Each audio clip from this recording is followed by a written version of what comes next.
Administrative Management Group, and I'm going to give you a little bit of background on the award so that you kind of have an understanding of what this is all about. The Excel Award is presented each year in conjunction with Campus Human Resources and the Administrative Management Group. And it's given in recognition of somebody who has outstanding management skills, outstanding leadership skills, someone who's had a lasting impact on the people that they work with and the people that they come in contact with, so on an individual basis. It also has an impact on the greater UCLA community as a whole. And so it really is an amazing award when you think of it in terms of the scope of the things that we're asking for the award winners to have accomplished and the impacts they're having both on an individual and an organizational level here at UCLA. The nominees are nominated by their staff and their peers, and so it comes from people that they work with on a daily basis.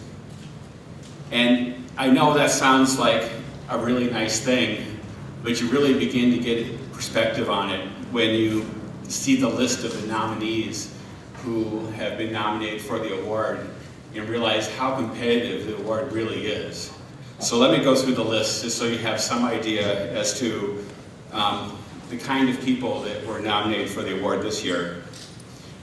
Lisa Andrade, Carla Breen, Bill Dandridge, Rob DeWars, Betty Glick, Gay McDonald, Robert Naples, Ellen Pollock, Jackie Reynolds, Molly Velling, and Tracy Wong. I think for those of you that know some of these people, you realize what an amazing list of people this is. I've served on the selection committee a couple different years, and when you have a group like this, just reading the nominations can be inspiring and exhilarating because of all the great things you hear about all these wonderful people doing. To really give you an idea of how competitive the award is and how difficult it is to win the award, our award winner this year, Jackie Reynolds, was nominated. This is the third time she was nominated before she actually won. So when you think about someone as deserving as Jackie, who's done all these great things, for it to be that difficult for her to win the award, it really gives you an idea of how significant it is. So with that, I'm going to stop and hand it over to Jennifer Sakai, and we'll continue with the rest of the program.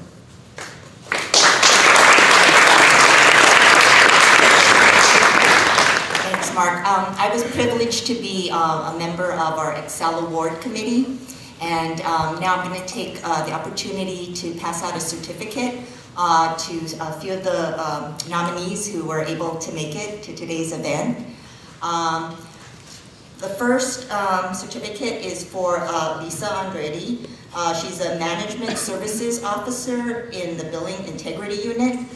Lisa has been at UCLA for about 8 years, and her letters attest that she is loved and very much appreciated by her staff. And I'm just going to read a quote from her, one of her supervisor's letter.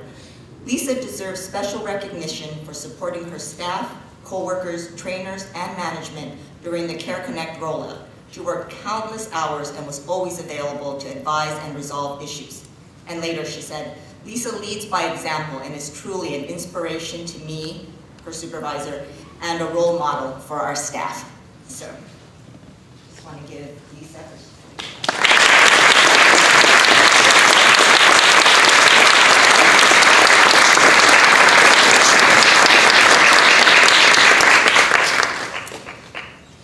The next person, another true Bruin staff member, is Carla Breen. She's the Director of Business Administration for Center X. She's been at UCLA for around 10 years. And again, quoting her, the Executive Director at Center X. She is one of the brightest, hardworking, efficient, effective, and creative people that I have ever had the opportunity to work with. She is brilliant, an innovative problem solver who has made significant improvements in a very short time in how we operate at the center.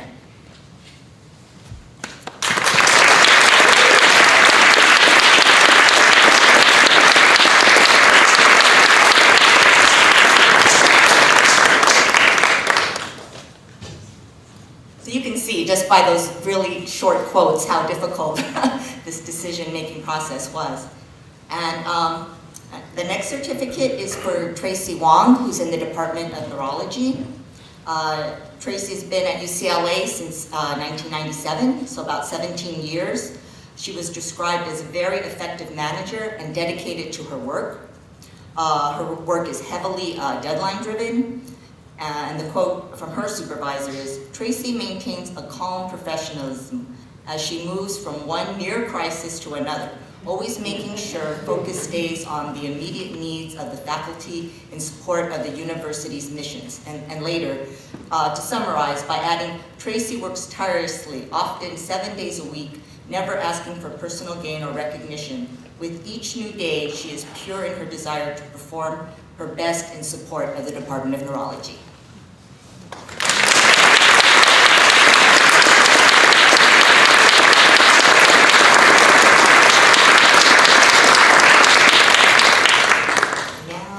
Our incoming chair, Alyssa, is going to continue with the other nominees. Good afternoon. Around this time last year, I got to sit with my then 8-year-old baseball fanatic and watch our Bruins win the NCAA championship baseball game against Mississippi State. Now, I didn't know a single player on the team personally, but watching that performance left me with an amazing feeling of pride and connectedness to the university. I mention this because I had a very similar experience reading the nomination packets of our next 2 nominees. I had never had the pleasure of getting to know either of them personally, but reading about their wins on behalf of the university over the course of their careers left me awed, deeply grateful, and kind of wanting to do an 8-clap. Both of these tremendous women will be retiring from the university this year, and I feel incredibly privileged to share a bit from their nomination packets with you as I present their certificates today. Betty Glick has served as the Associate Vice Provost for Undergraduate Education for the past 17 years. This excerpt from her nomination letter summarizes just some of the many contributions she made throughout those years. During her tenure at UCLA, Betty has at various times directly supervised and provided astute leadership for Letters and Science Counseling, Academics in the Commons, the Scholarship Resource Center, Orientation, and Undergraduate Information Technology. She currently has overall responsibility for managing financial and human resources for all units in DUE, including the Academic Advancement Program, College Academic Counseling, Honors, the Center for Community College Partnerships, Undergraduate Education Initiatives, and the Center for Community Learning. This is an incomplete list, but serves to illustrate the breadth and scope of her responsibility and influence. In managing the resources for these units, she is embedded in the teaching, research, and public service mission of the university. Betty is also responsible for the creation of one of our newest campus traditions, described by one of her supporters in these words. In 2005, she writes, "I managed the College Days program, and her guidance on these events resulted in a very effective 2-week program of yield events for new students in the College of Letters and Science. The challenge, however, was that there were several different AdMed events offered to students based on major, skill, and affiliation. Betty's leadership in pulling together these disparate departments and divisions into one coordinated AdMed day culminated in an outstanding Bruin Day event, which brings over 10,000 participants, both students and families, to campus each year. Each year, Bruin Day has proven to be a celebration of what is great about UCLA for its students and the campus community, and it is in large part due to Betty's dedication and perseverance that it has become such a UCLA hallmark." Finally, the true character of a leader is often seen in the way they impact the people around them. Betty is no exception, and this quote from one of her supporters demonstrates that exceptionally well.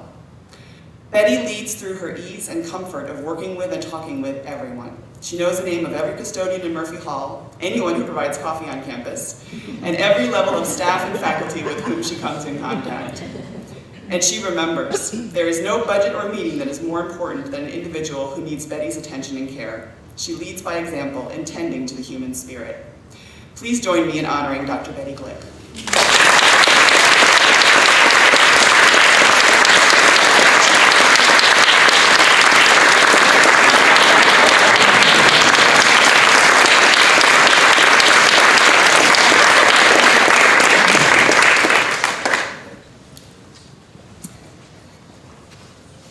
As noted in her nomination letter, Gay McDonald has brilliantly served as Executive Director of UCLA Early Child Care and Education for the past 22 years. Under Gay's leadership, UCLA ECE has become not only the largest and most successful operation of its kind in the UC system, but also arguably in the nation. Gay and her dedicated staff have overseen the development of 4 new centers since her arrival in 1991. University Village, the Fernald Center, the Krieger Center, and the UCLA Bright Horizons Center. Most remarkably, it is that quality of individual care provided to every family and child during the time of expansion has itself only improved over time. As a working parent, those caring for young dependents in Los Angeles certainly recognize the importance of quality childcare and education, but it may not be obvious to everyone just how great a connection those things have to the mission of the university. These words from one of Gay's supporters captures it well, however.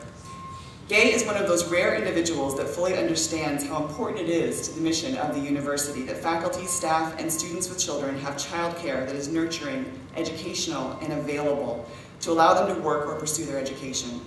She has been a champion on this campus for over 2 decades in providing quality childcare and access for those who cannot afford it.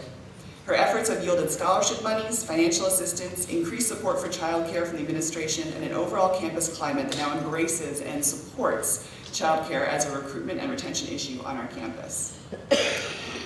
I haven't personally been able to take advantage of the impressive programs and services Gay has worked so hard to make available, but I'm certainly grateful to know that her advocacy paved the way for so many others to do so. These last 2 quotes, I believe, give a wonderful insider's look at the kind of leader Gay has been while blazing all these trails. And they certainly illustrate why I consider myself one of the newest members of her fan club. She has created and fostered a culture of openness, caring, intellectual curiosity, and fierce dedication to our children and their future. She can be found reviewing a complex budget in her office or standing on Bellagio Drive in the rain directing traffic out of Krieger onto Sunset Boulevard. She is fearless, determined, and generous. Her work has touched the lives of countless faculty, staff, and students across the campus for 22 years. And lastly, when Gay became Executive Director of UCLA Early Care and Education, there was 1 center with 40 teachers serving 80 children. Now, UCLA ECE is comprised of 3 centers with 340 children and 200 staff. As Gay begins a new chapter in her life, she leaves us with some words of childcare wisdom. Know what you're doing, why you are doing it, and be able to tell someone about it. Would you please join me in honoring Gay McDonald?